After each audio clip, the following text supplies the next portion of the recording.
And welcome to another show. Dr. Ingrid Taylor is a veterinarian and research associate for People for the Ethical Treatment of Animals, Peta, as we know. Welcome, Dr. Taylor. Thank you. Thank you for having me on today. Well, a wealth of scientific evidence supports the fact that animals are aware of the world around them and experience a full array of emotions, including fear, love, joy, curiosity, loneliness, and pleasure.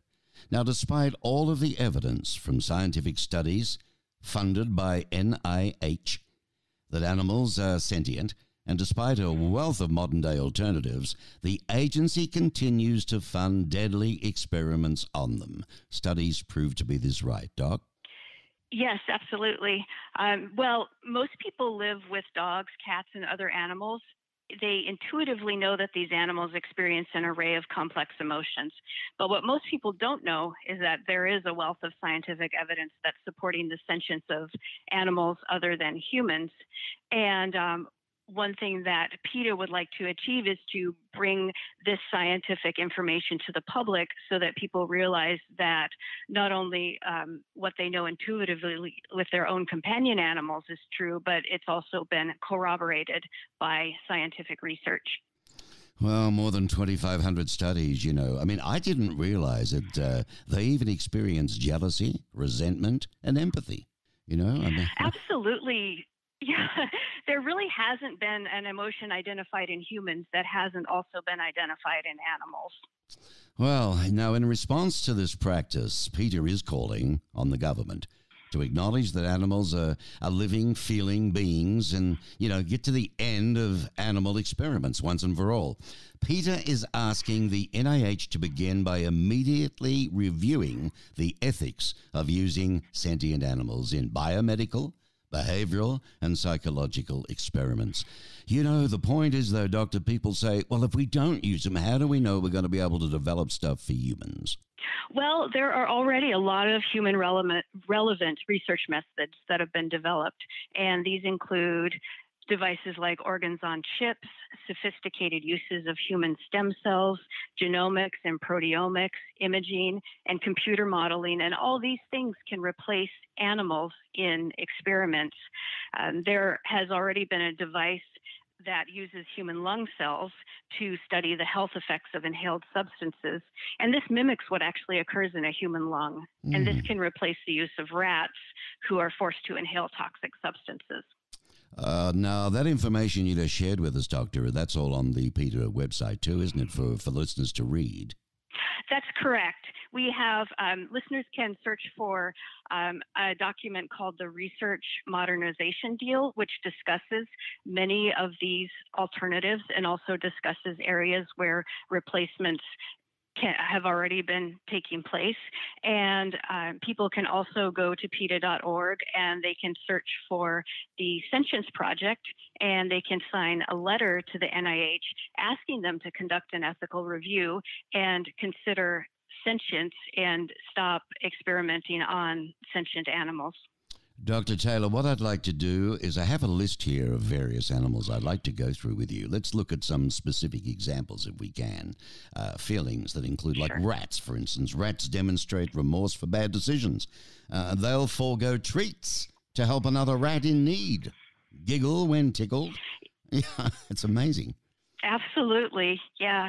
Yeah. Rats and mice, those are two of the most widely experimented on animals in the world. And the kinds of experiments that are conducted on them are just, they're just some really horrible experiments. They're exposed to toxic substances. They have electrodes implanted into their brains. They have drugs injected into their brains.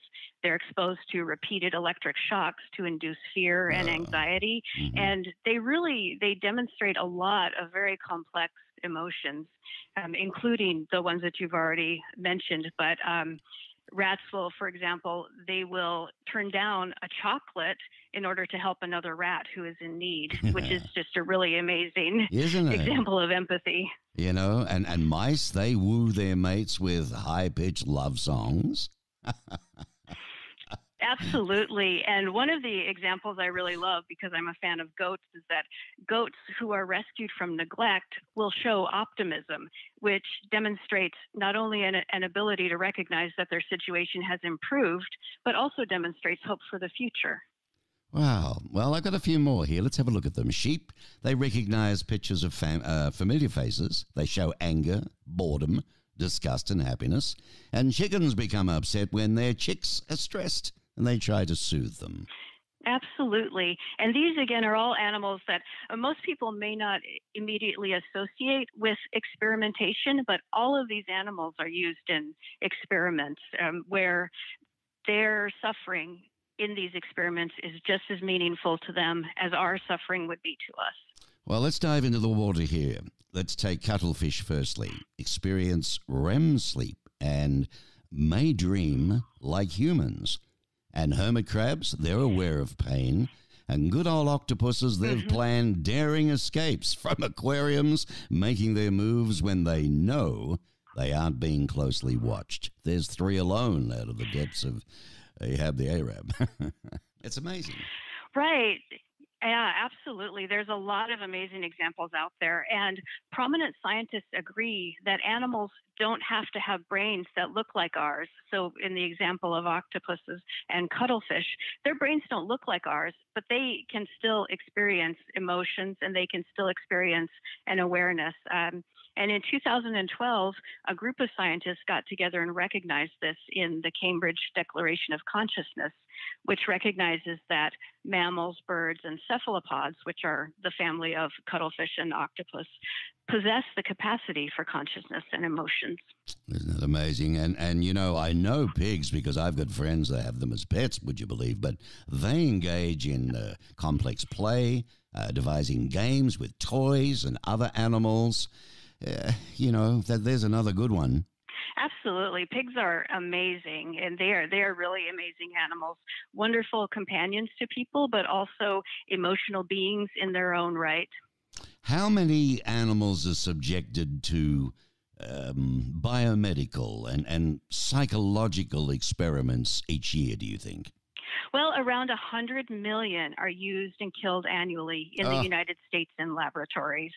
Yeah, and that includes rats, mice, dogs, cats, birds, sheep, and pigs, among many that are among many of the species that are used in these painful and frightening and lethal experiments. Can you give me a few examples of animal sentience? Absolutely. So sentience, again, is the conscious awareness of emotion. So we can talk a little bit about birds, which we haven't touched on yet. So they have a lot of examples in bird species that exhibit sentience. Many species of birds have been seen playing, and ravens even take it a step further, where they engage in organized play, which is a complex social interaction that also demonstrates empathy. Birds will also demonstrate contagious yawning, which is a marker of empathy that's also recognized in humans and primates. And is this out of the report on animal sentience, what Peta is hoping to achieve?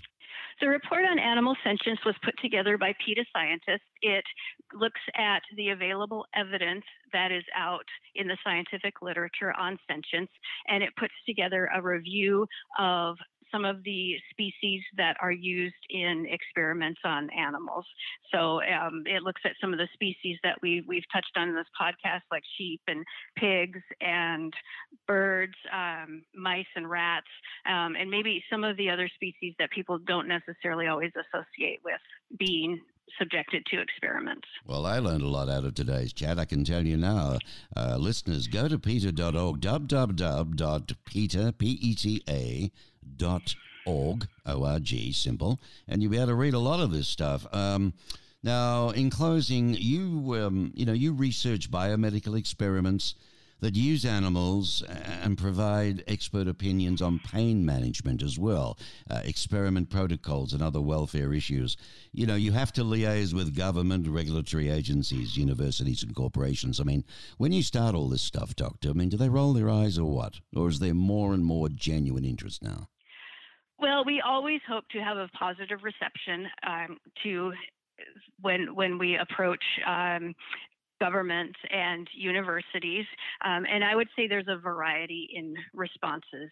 I would say that one of the major stumbling blocks that we face is that there is an entrenched attitude that we've always done animal experiments, so we need to keep doing them. And that's really something that needs to change through communication and through the kind of work that PETA does, because there are so many alternative options, and there are young and up and coming very smart scientists who can be working on these options and developing more alternatives, even more than we already have available, to replace animals in experiments.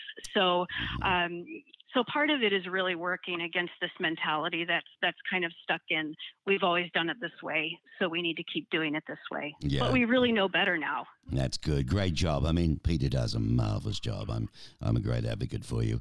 You spent several years in clinical veterinary practice and served in the Air Force, so thank you for your service. Oh, thank you very much. All right. That was Dr. Ingrid Taylor, the Research Associate for People for Ethical Treatment of Animals. And what a wonderful job she does. Thank you, Doctor. All the best for the new year. Thank you so much.